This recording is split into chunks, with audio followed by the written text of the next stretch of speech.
लाडले भतीजे को मिला सिंहासन। आनंद के साथ शुरू हुआ बीएसपी में परिवारवाद। बुआ भतीजे का प्यार ही कुछ ऐसा होता है कि अक्सर बुआ अपने भतीजे के लिए कुछ भी करने को तैयार रहती है। उत्तर प्रदेश में भी कुछ ऐसा ही हुआ है। यहाँ परिवारवाद का विरोध करने वाली यूपी की पूर्व मुख्यमंत्री मायावती ने भतीजे के प्यार में अपने ही असूलों से समझौते कर लिए हैं। बहुजन समाज पार्टी की सुप्रीमो मायावती ने भतीजे आकाश आनंद को अपना राजनीतिक उत्तराधिकारी घोषित कर दिया है। आज लखनऊ पार्टी मुख्यालय में हुई बैठक में उन्होंने ये घोषणा की। मायावती ने पार्टी नेताओं और कार्यकर्ताओं को संदेश दिया कि भविष्य में आकाश के नेतृत्व में बसपा को आगे बढ़ाने के लिए काम करने को सभी तैयार रहे। आकाश उत्तर प्रदेश और उत्तराखंड को छोड़कर अन्य राज्यों में बहुजन समाज पार्टी का कामकाज देखेंगे। इन दोनों राज्यों में फिलहाल मायावती ही पार्टी के लिए निर्णय लेंगी। लेकिन सबके बीच सवाल उठता है कि जिस परिवारवाद के खिलाफ मायावती हमेशा मुखर होकर बोलती रही हैं, जिस परिवारवाद के खिलाफ बहुजन समाज पार्टी का जन्म हुआ, उसी पार्टी के अंदर आज परिवारवाद ने कब्जा कर ही लिया। बहुजन समाज पार्टी के संस्थापक हमेशा से परिवारवाद के विरोधी रहे हैं। उनका कहना था कि राजनीति में कभी भी परिवारवाद और भाई भतीजावाद की जगह नहीं होनी चाहिए। इसीलिए उन्होंने अपने बाद पार्टी की कमान परिवार के व्यक्ति को नहीं बल्कि मायावती को दी, जो उनकी शिष्या थी।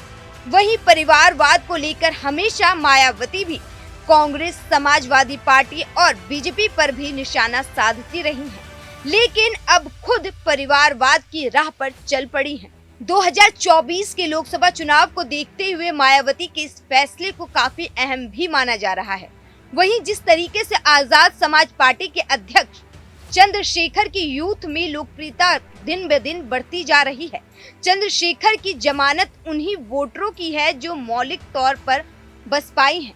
ऐसे में चंद्रशेखर की इस सेंधमारी को रोकने के लिए मायावती ने शायद ये कदम उठाया है। हालांकि अजय बोस ने दुखी मन से ये बात कही कि बसपा का हाल भी वही हो गया जो अन्य क्षेत्रीय पार्टियों का हो गया है, यानी परिवार के पास ही पार्टी की कमान। खैर, अब बीजेपी समेत तमाम दूसरी पार्टियों को बसपा के खिलाफ परिवारवाद को लेकर बड़ा हथियार मिल गया है, जिसे लेकर लोकसभा चुनाव में बसपा और मायावती पर जुबानी हमले होते हुए आपको देखने को मिल सकते हैं। ऐसे में राज्यसभा सांसद और पूर्व उप मुख्यमंत्री दिनेश शर्मा ने मायावती पर तंज कसते हुए क्या कुछ कहा, एक बार आप भी सुनिए।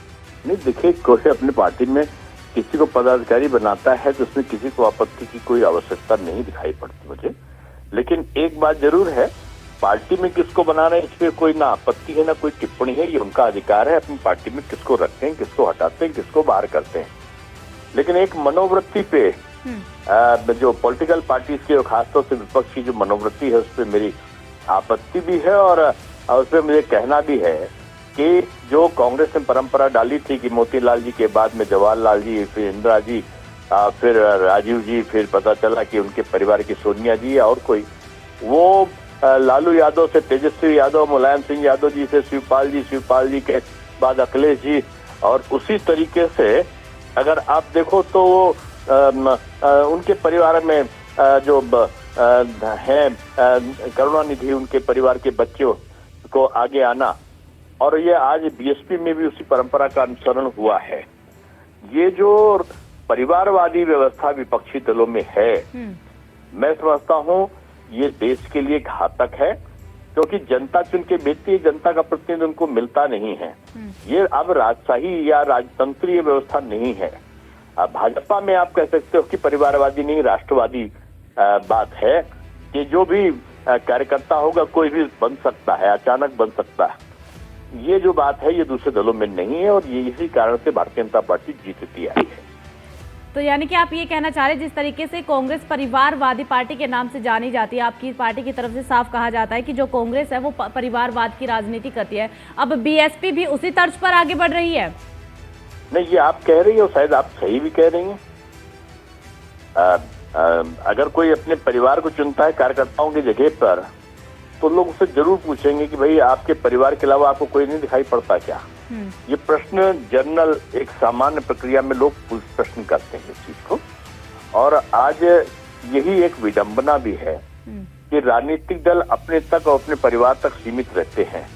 आज आप देख रहे हैं कि भ्रष्टाचार में एक सांसद के घर से कई 100 करोड़ रुपए मिल रहा है। ये इस बात का परिचायक है कि भ्रष्टाचार और परिवारवाद दो ऐसे नासूर हैं जो राजनीति में पनप रहे हैं लगातार, और ये राजनीतिक जो शुचिता और प्रामाणिकता है उसको समाप्त कर रहे हैं, और भारतीय जनता पार्टी इससे दूर है। फिलहाल मायावती के इस फैसले को आप कैसे देखते हैं, हमें कमेंट बॉक्स में जरूर बताएं, और इसी तरह की तमाम खबरों वीडियो को देखने के लिए हमारे YouTube चैनल को सब्सक्राइब कीजिए।